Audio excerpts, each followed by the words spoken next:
brain. Okay? In the textbook, they have many, many different lobes they're going to talk about. I'm only going to talk about 4 different lobes of the brain. Real simply. The frontal lobe, sense of smell, motor control, high mental abilities such as reasoning and planning. Right here.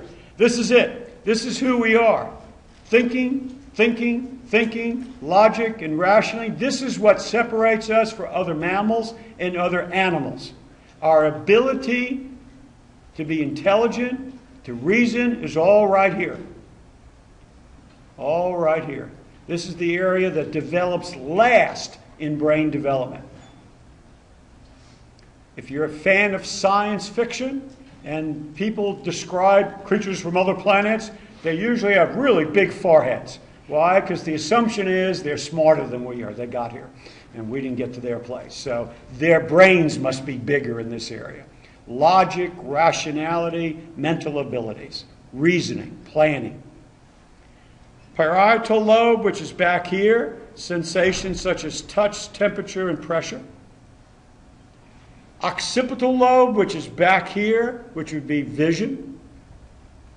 Yesterday in that football game, if anybody got smacked in the back of the head, sometimes that interferes in brain processing. You're still trying to see, but what you see is stars. You ever hear somebody say, oh my God, I got hit in the back of the head, I see stars. It's an interruption in the brain processing for vision. The temporal lobes are here, it's the seat of hearing, as well as emotions. We're going to talk about that, as well as language. Get smacked in the side of the head there, it interferes with your ability to hear, so it distorts your hearing. And sometimes people say they got their bell rung because they hear a ringing sound that's there. And we went through the forebrain and the occipital lobes and the temporal lobes. So I want to continue on talking about the structure of the brain and how the structure of the brain is going to affect and effect what you think, feel, and behave. So in the hindbrain, we're talking about the area way back here in the brain. So the first thing we want to talk about is the cerebellum. The cerebellum is at the very base of the brain, in the hindbrain, and it controls balance and your coordination that's there. Balance and coordination. Get hit in the back of the head, way in the back there, may interrupt that. That's there. We also are beginning to find that when we peek into people's brains, we begin to find that people who have incredible balance and coordination, like athletes or gymnasts, they seem to have a greater connectivity in their brain. Basically, that means that the brain is wired more in a more consistent pattern that's there in these people's brains. Those of you who are uncoordinated, you're always tripping all over the place, I kind of wonder if we looked in your brain, maybe you don't have the connectivity that these people do. That's there. So what we look at when we peek in people's brains, we begin to find that if people who have these talents that's there that you and I may not have, could be based on what goes on in the brain. They may have been genetically predisposed to that, and then the environment, sculptured the brain, and those connections got greater. That's there. Or they didn't have it, but they did an activity over and over and over and over and over and over again, which helped it as well. Do you have a question? And then you had a question. Okay, I'm an athlete. I played soccer, and I had a neck injury. Yeah. And after that injury, I had trouble balancing. Okay. In sports and everything and running, I did not have any good balance anymore. So would that have messed up? That could be it. Let me just repeat what you said, because I don't think everybody heard you. She said she is an athlete. I won't say was. She is an athlete. And she played a lot of soccer, but then she had a neck injury. And then after that, she had difficulty running. Her balance was off. Yeah, there's your neck. That could have been very much, especially if you snapped it back. Now, the other problem could have been, it might have also be an inner ear aspect, because that has a lot to do with balances as well. Yeah, you do find that professional athletes will go that far when they have some injuries to the head, particularly football players, soccer players. People don't realize, we talk a lot about football players and having concussions and stuff. People don't realize the concussions that soccer players have all the time.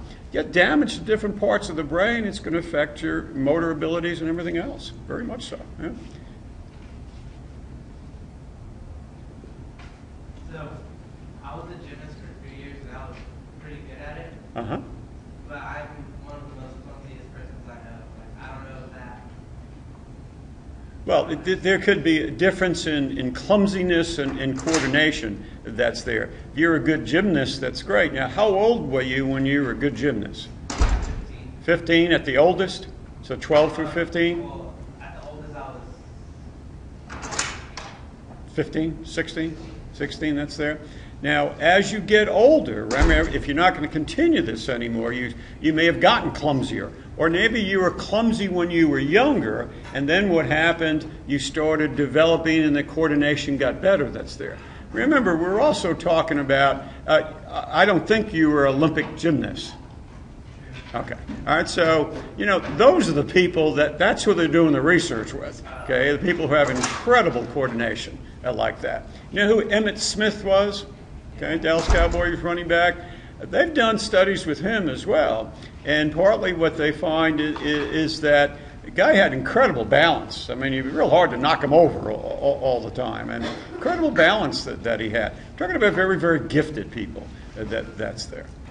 All right, the reticular formation, another part of the hindbrain, okay, and here's a picture of the reticular formation. Okay, the reticular formation, okay, is right down here in the brainstem as it comes down. Here's the cerebellum, by the way.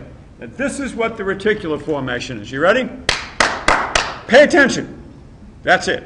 Okay, the reticular formation helps you pay attention. All right? Stay with me. You with me? That's what your brain does. It says, pay attention. The reticular formation. The reticular formation sends a message, like in this, through the whole brain. Like just what you just did right now. Okay? What happened is that he came in. Is it he? Okay. He came in, okay, and all of you just went, and you looked right over there. What that is the reticular formation says, pay attention to anything that's new, different, interesting, or the big one is dangerous. Okay?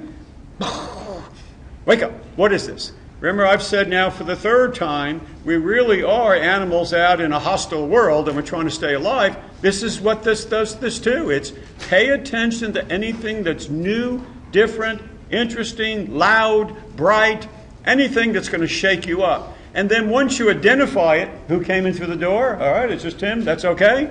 Then your brain settles back down again. Right? It's the wake-up call that goes on in your brain. The reticular formation. Boom, wakes you up. Anything new, different, and interesting. Sitting in this class for an hour and 20 minutes isn't new and different, isn't it? And most of you will stay with me for a good 25 or 30 minutes, and then we all start drifting off. Some of you, by the way, drift off in 2 minutes, okay? But some of you stay. It's just hard to pay attention. When we cover the chapter on sensation and perception, I'm going to teach you, if you let me, how to focus, how to be mindful, or how to focus, how to stay with me, okay? Because what winds up happening is that we're all start drifting off because our brains are not wired to pay attention. The reticular formation says pay attention to anything is new, different, interesting, dangerous, okay? And if it's not, then your brain goes, ugh. Okay, it just doesn't get startled that way. Right? And all of us in here grew up with television and audio, video stimulation. If you took to your great-grandparents who grew up with radio, those people have a different brain. Sorry. Okay, they really do. They can sit and just listen really, really well. If you ever watch some of their television programs that are from the 1940s and 50s and 30s, as they watch television, okay, a lot of those shows have a lot of dialogue in it. People just start talking to each other, and they talk and talk and talk. When you and I watch them, sometimes you're like, oh, this is interesting, and we go to sleep. Because our movies are what? Boom, bang, boom, blow something up, have some more music. Okay, come on, talk some more. Whoop, not much talk. Can't have too much talk, got to throw some music in there. Because what happens, producers, directors, no, you're not going to sit and just listen to somebody talk to each other for 5 minutes. You'll listen to that for a while, and then you're going to throw in a car blowing up, okay, or some type of music that comes in, or change of scenery, because your brain becomes adapted to this. The reticular formation wakes you up. Another example of this is that mothers, if they connect with their infants, become in tune with their infants, and they tell themselves, ready? Tell themselves through the frontal lobes, right, reasoning, I need to pay attention to my baby, particularly when they're sleeping. Okay, because I don't want anything to happen to my baby when they're sleeping. You can have 7 moms in one room, 7 infants in another room, have an intercom system, 1 baby cries, 1 mom wakes up, just the one that's her baby. That's it. Why? Because she is so in tune, okay, with her baby. Good mothers do that, all right? Not all mothers, okay? You really get in tune with those babies. Now, by the way, when you do these studies, they're not done very long. 1 baby wakes up, 1 mother wakes up. Within about a minute, all the other babies are crying too. So, but you can do that study. Now, here's another interesting little thought. Let's say there's mom and dad are together. They're sleeping over here. The baby's in the other room. Baby cries. Ah! Right? Sound waves come across. Hits mom, hits dad as well, right? Mom goes, oh, baby's crying. What's going on? Need to go in there. Dad sleeps through the whole thing. What's going on? It's a cry of distress, right? Comes in. Mom responds. Dad sleeps, right? What's with his reticular system? Well, this is what happens. Mom, through the frontal lobes, has said, pay attention. I don't want my baby maybe having sudden infant death syndrome or something like that. No, we don't want anything of that happening. So she's sleeping, but, you know, it's like one part of her brain, the reticular formation, is saying, pay attention, pay attention, pay attention. Wakes up right away. Dad, frontal lobes, probably thought to himself, baby cries, she'll get up. I'll sleep through this one. She'll probably get up. Message comes across. Frontal lobes tells reticular system, don't pay attention to that. What? In one ear, out the other ear, right? So mom goes, boom, like that to his ribs, wakes him up, and he goes gets the baby. Okay? That's about the only way.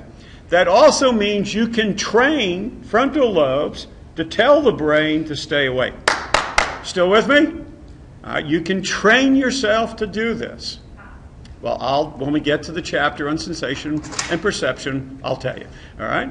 But we'll get there. But just for practice, what you might want to do today is that if you find, because this is what we're going to do, okay, if you find yourself drifting off, you want to consciously say, pull it back, pull it back. What is he talking about again? Let me see something, hear, write, do something to pull myself back. All right, because that's going to be the basis of this. All right, let's talk about other areas of the brain. I want to talk more about the forebrain. Okay, right up here. Okay, they want to talk about the thalamus. Well, let me show you a picture, and then I'll come back for the spelling. All right, well, there's the spelling right there. Thalamus, right up here. There's the spelling of it. Deep in the brain, isn't it? Really deep in the brain. I'm just going to introduce the thalamus now. When we get to the chapter on memory, we're going to talk a lot more about it. But the thalamus seems to be one of the last spots for all sensory information to come up into. So what you see, hear, taste, smell, touch, it comes into the thalamus and then gets separated back out. Since sensory information is coming up through there, when we do the chapter on memory, okay, we're going to talk a lot more about the thalamus and how it assists us in terms of memory. All right, so if I go back, the next thing we want to talk about is the hypothalamus, which is what? Under. Hypo means under, underneath the thalamus. So hypothalamus, there's the spelling again there. It's right, look how small. This is so small, right there. This little part of your brain controls thirst, hunger, eating, okay? This is the signal that your brain gets through a feedback loop, okay, that when you're thirsty to feel, I'm thirsty, I need to drink something, okay? When you're hungry, Okay? Messages come from the hypothalamus to tell you, I'm hungry, I need to eat something. Coordinates with what? Your stomach, blood sugar levels, I'm hungry. When you are full, the hypothalamus sends messages out through neurotransmitters, but also through hormones to say, I'm satiated, I don't need any more food, I'm full, no more for me. Okay? The latest diet pills they have out now will be working on the hypothalamus to try to induce that. That's there. The hypothalamus also controls pleasure. Okay? So when you're doing something that you really like, okay, the hypothalamus is going to go, "Ooh, we like this," and it's going to release hormones, okay, or tell glands to release hormones, and also neurotransmitters to make you feel good, particularly dopamine. Okay, just, ooh, this is good. Those of you who like to shop, and when you shop, you're going to like, I really feel good when I shop, especially when I buy something. Well, when you buy something and you get that good feeling, the hypothalamus is going, and you go, wow, this is good. I'm feeling good. Seat of your pleasure zones. Those of you who have engaged in sexual behaviors, if anyone here has, and if you've ever had an orgasm, okay, when you have that orgasm, part of the pleasure you feel comes from the hypothalamus. Whoa, okay, really good. It's part of the stimulation from the hypothalamus. So if we ever learn to control the hypothalamus, I don't know what we'll do. We can rule the world, I guess, in that way.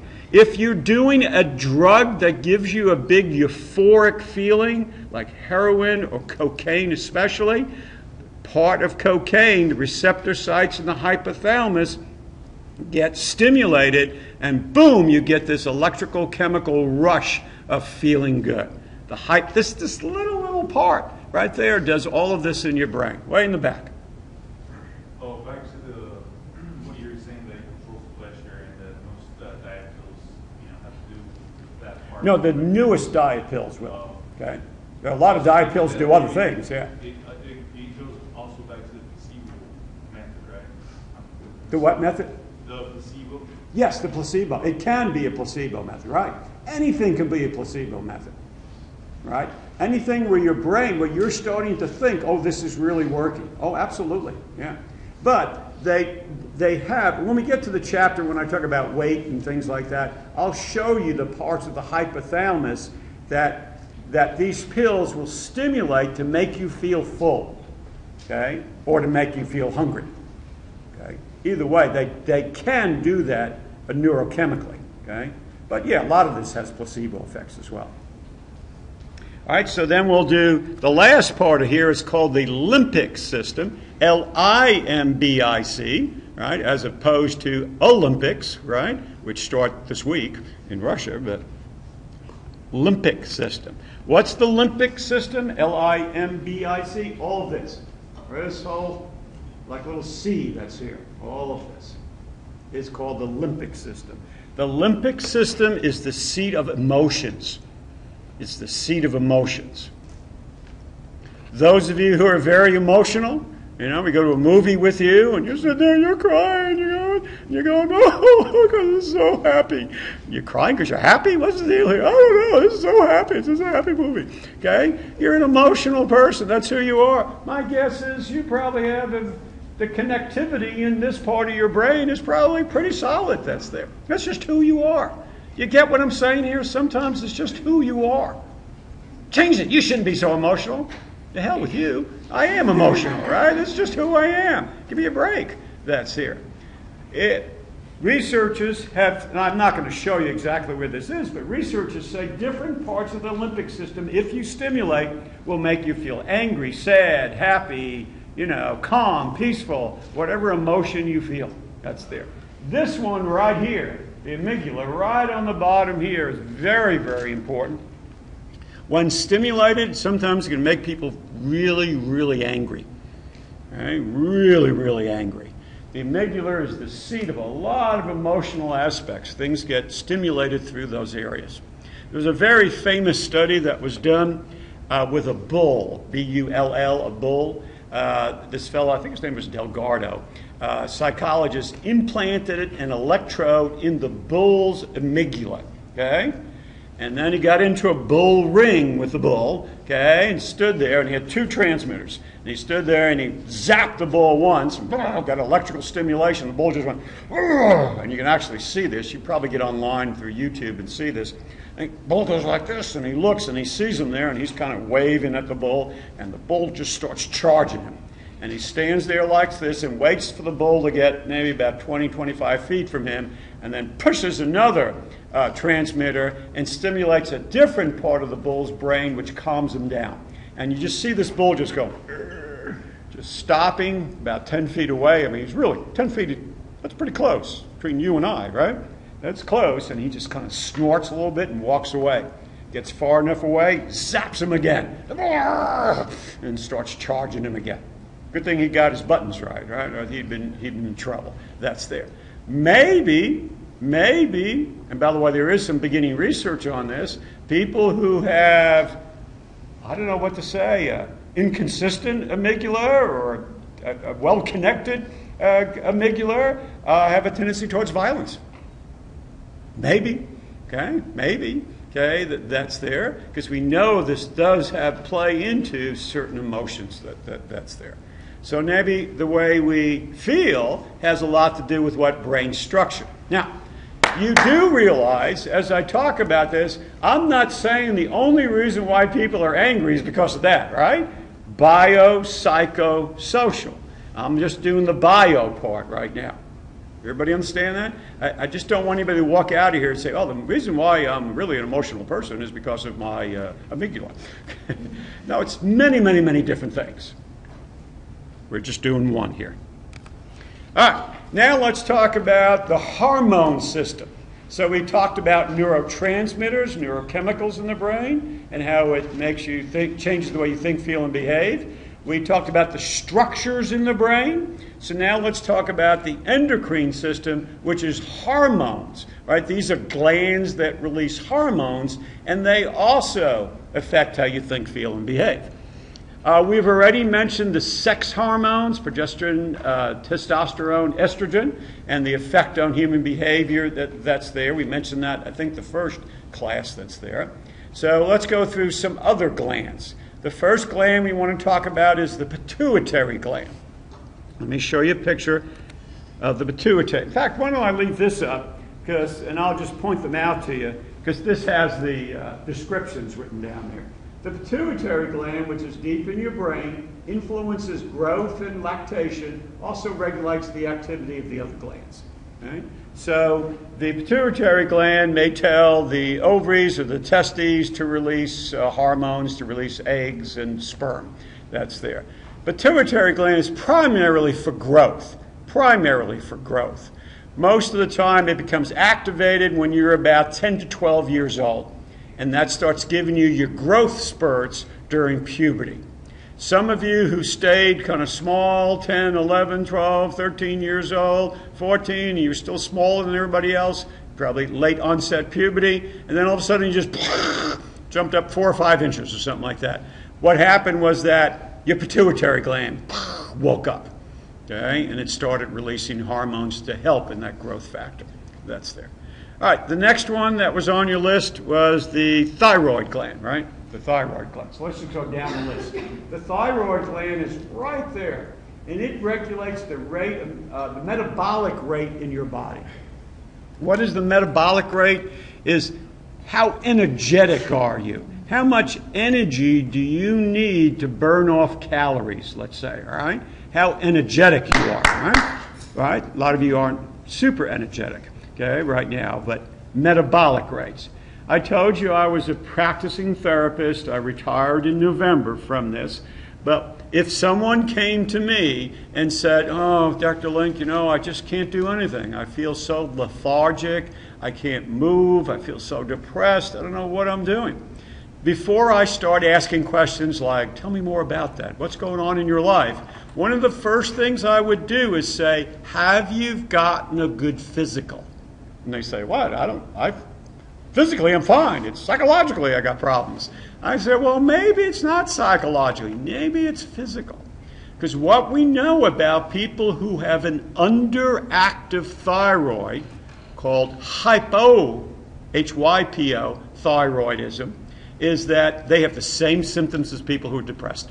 They're lethargic, they don't want to get out of bed, they don't move very much, and here's the big one, they look at food and gain weight. Okay? They just smell it and look at it and they start gaining weight. Why? Because their metabolic rates are very, very low. Then their body is not burning off calories. Hypothyroidism. So why sit and talk to me about your background, your life, and everything else when maybe we can get you on a thyroid pill, thyroxine, and that might help you with your depression. Make sense? The opposite of that is hyperthyroidism, right? Overactive thyroid. And these people are like this all the time, right? They're really, really anxious. Looks like they have an anxiety disorder. They're not thinking very clearly. They just can't calm down. They can't sleep. And these are the people you go to lunch with, by the way. They eat their lunch, and you haven't finished yours, and they go, do you mind if I finish yours? Because I'm still hungry. These people eat all day long, and they don't gain weight. Why? Because they may have what's called hyperthyroidism, right? They're just burning it off. Now, those of you who are 16, 17, 18, 19, 20, 21, as your brain develops, your brain needs a lot of energy, so your thyroid is really cranking it out. Okay? You're burning off calories. But once you start hitting your 20s, your thyroid starts slowing down. And if you don't change your eating habits, you're still eating, like you ate when you were 16, boy, you're going to start gaining weight pretty quickly. That's there. Another aspect, and I don't think there's anybody in here who's this age, but when you are premenopausal or menopausal for women, what happens, there's a strong connection, since it's all hormonal that's there, with hypothyroidism, okay? Underactive thyroid. So you're going through menopause, change in estrogen, progesterone levels that are there. Thyroid levels are usually off, so there's a correlation between that and depression, okay? Besides just going through menopause and thinking about it, okay? But also with gaining weight at those years as well, and gaining weight. So we look at the thyroid, how it affects how we think, feel, and behave. The next one on the list is the adrenal glands, right over here, over your kidneys. Secretes hormones that arouse the body and gives you energy. Remember fight or flight? The sympathetic part of the nervous system, right? Kicks in the gear, fight or flight. Well, adrenaline gets released when you're under stress and flows through your body to make you more aware, awake, energetic, and increases your strength as well. But too much of it makes you feel like you have an anxiety disorder. You just can't come down, can't sleep, can't come down, can't sleep. And if you have a malfunctioning adrenal gland and it keeps producing, you're going to feel your heart's going to be beating all the time, like you're constantly under stress. But after a while, what happens, the adrenal gland runs out of adrenaline, so you're buzzing along, and then you just, boom, crash. So you have all this anxiety, and all of a sudden you just feel so bad, like you have depression. That's there. So we see that as a symptom for people who have a malfunctioning adrenal gland. All right, and the last one we want to talk about is on the very, very top, the pineal gland. Helps regulate body rhythms and sleep cycles. Rhythms, right? Aren't our bodies in rhythms? We're all in rhythms. Most of you should be getting into a rhythm on a sleep cycle, going to bed at a certain time, waking up at a certain time. By the way, your body likes this. Those of you who don't do this, okay, there's a high correlation with lack of sleep and weight gain as well as depression. Okay, so your body likes to be in cycles. There's a hormone that's released from the pineal gland, which is called melatonin. Okay, melatonin, when hooked up with the sleep cycle, helps you get to sleep. Melatonin is released when it starts getting dark. Okay? So it starts getting dark. 6, 7, 8 o'clock, 9 o'clock. Your brain is starting to produce melatonin, and melatonin starts making you sleepy. Okay? It starts making you sleepy. And you start nodding off. Then as light starts coming into your life again, the pineal gland begins to decrease the release of melatonin, and you begin to wake up. People who live in this hemisphere, okay, in the northern hemisphere in the wintertime, who live in Alaska, Scandinavian countries, Russia, they have tough times in the winter. They have very, very high rates of depression. One of the reasons is this reason. Dark all the time. Melatonin, always being released. This actually has a name. It's called seasonal affective disorder, SAD. SAD, seasonal affective disorder. And there's one treatment for it. You know what the treatment is? Get up in the morning and sit under these special lights. And you sit under the lights, and what happens is melatonin gets decreased and you start feeling better. It's a weird treatment, isn't it? Isn't there an opposite of a seasonal affective disorder, but in the past in the summer? Yeah, that doesn't happen a lot. It's usually the other way for this reason. I've heard of that, but I think it's more what I've heard about it's more this way than anything else that's there. Well, what may happen this week to us?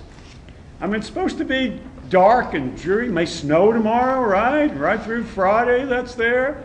What you're going to find when we get a week of this stuff, by the end of the week, some of us are going, gosh, I'm going to see the sun again. What's going on? I'm kind of tired. It makes me kind of sleepy this way. It's cold. I don't think I want to get out of bed. It's so dark out all the time. That's part of this that's there. Overabundance of melatonin levels that are there may make you sleepy a lot. So don't live in Alaska during the wintertime, or Seattle, I guess. Okay, we live in a good place. We have a lot of sunny days, don't we? That seems to help us. In the South Pole, there's I think about 3-5 days where the sun doesn't set. Right. So the opposite happen? Well, yeah, the North Pole as well, right? I mean, it depends on which time of the year. The sun doesn't set at all. So what happens to those people, they have a hard time getting to sleep. And when you have a hard time getting to, maybe this is the connection, when you have a hard time getting to sleep, okay, there's increased levels of depression. Okay? By the way, when you have a hard time getting to sleep, then your cycles are off, right, completely. That then also is correlated with higher rates of drug abuse. If you look at some of the Scandinavian countries, Russia, Alaska, they have high rates of alcoholism, very high rates of alcoholism. Again, it's multivariables, right? It's not just this. There's probably a lot of other reasons for it. Still with me? All right, still focusing. So if you drifted away, you're pulling yourself back. For 1 point, overactivity of what gland leads to tenseness and excitability? Thymus, thyroid, hormone, serotonin. So there are 3 key words, isn't this, to this one? 3 key words? Okay.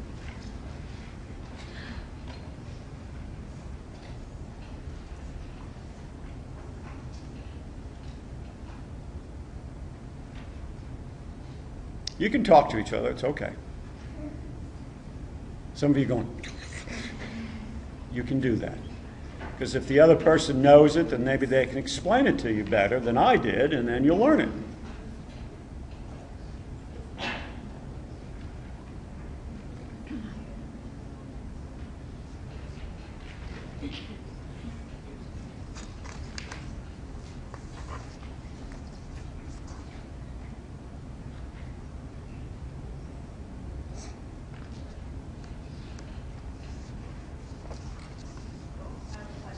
You have a question? Yeah. So people with an overactive hypothalamus, People who have an underactive hypothalamus will eat a lot, okay, but put on weight very, very quickly. People who have an overactive hypothalamus, when we're doing hypothalamus, not thyroid. Okay? People who have an no, I can't say that, because we have different sections of the hypothalamus. Some sections will cause you to overeat, some sections will cause you to be full. So things like that. Right? Depends upon which section. All right, everybody get this one? All right, ready? Let's put in, well, come on, get ready. Put in your answers. Let's go. 1, 2, 3. Everybody got it? Okay. All right, so 90% of you are correct. Right. So there are 3 key terms to this, right? The first one is gland.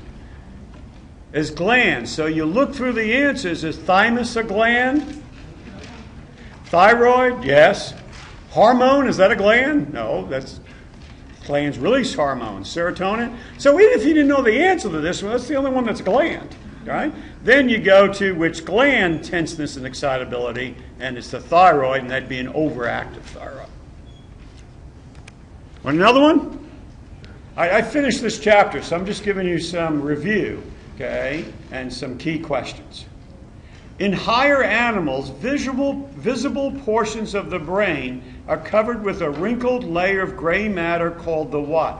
The cerebral cortex, the cerebellum, the corpus callosum, or the forebrain. So I'm going to teach you once again how to do multiple choice questions. What you want to, even if you don't know what the answer is, you go, I don't know what the answer is, do a process of elimination. What did I say about the forebrain, the corpus callosum, the cerebellum, the cerebral cortex? Which one would be visible portions of that brain are covered with the wrinkled layer of gray matter? This whole thing here. I did mention this, but I mentioned it very, very quickly.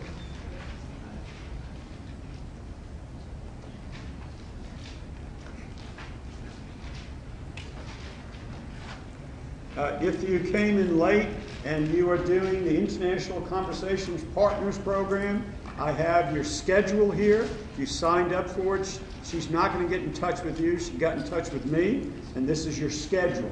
Okay, so come down after class and pick it up.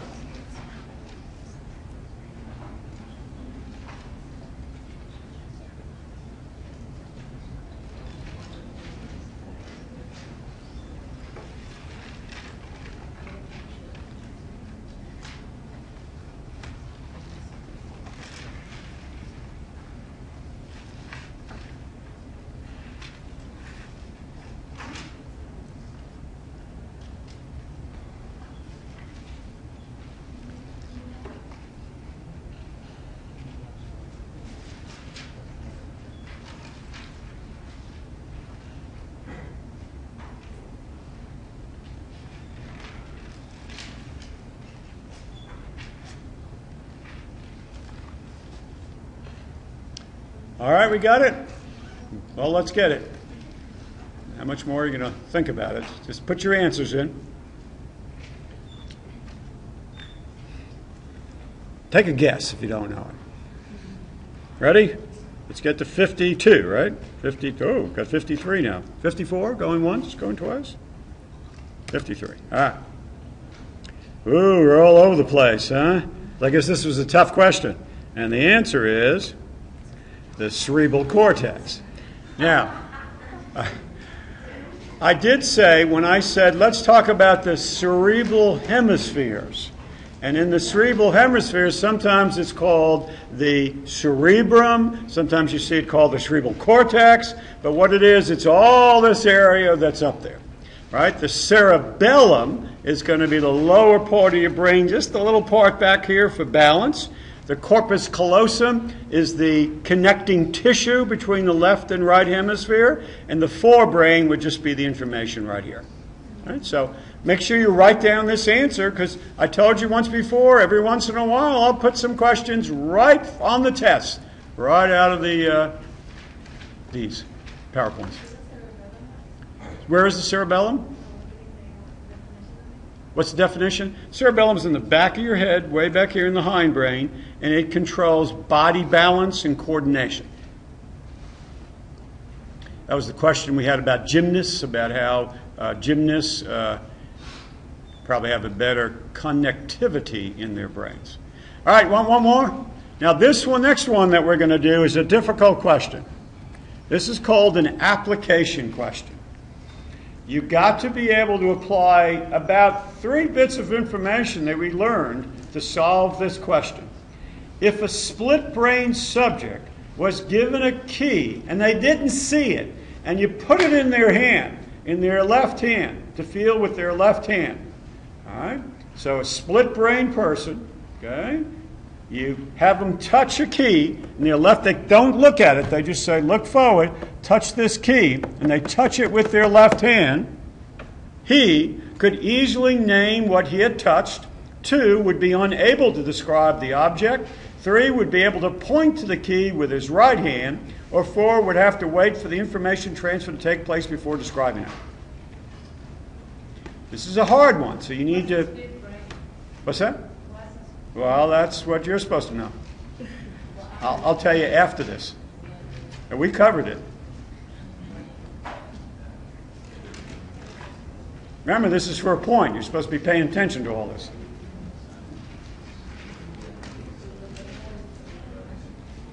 Come on, you're on the right track. He'll tell you. Yeah.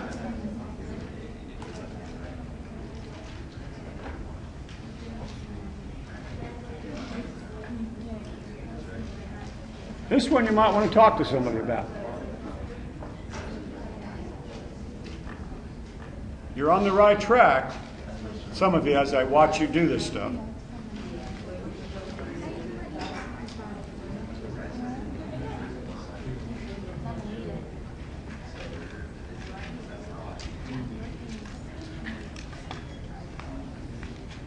This is a brain teaser or a frontal lobe teaser, all right? You're going to have to solve this with reasoning.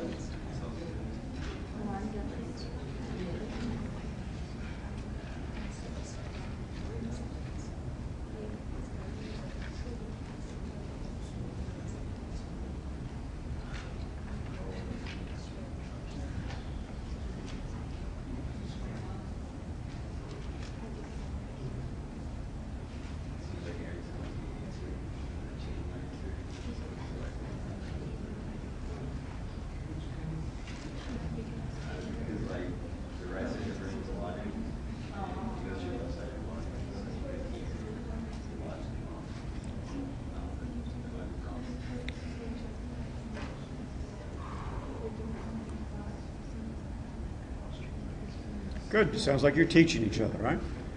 Those of you who are watching this as a video didn't come to class. Therefore, you have nobody to talk to right now as you watch this. So you may get this question wrong. Come to class. That'll shock them, right? We got it? All right, let's get your answers in. I'm going to fall too far behind here. Just guess if you don't have it.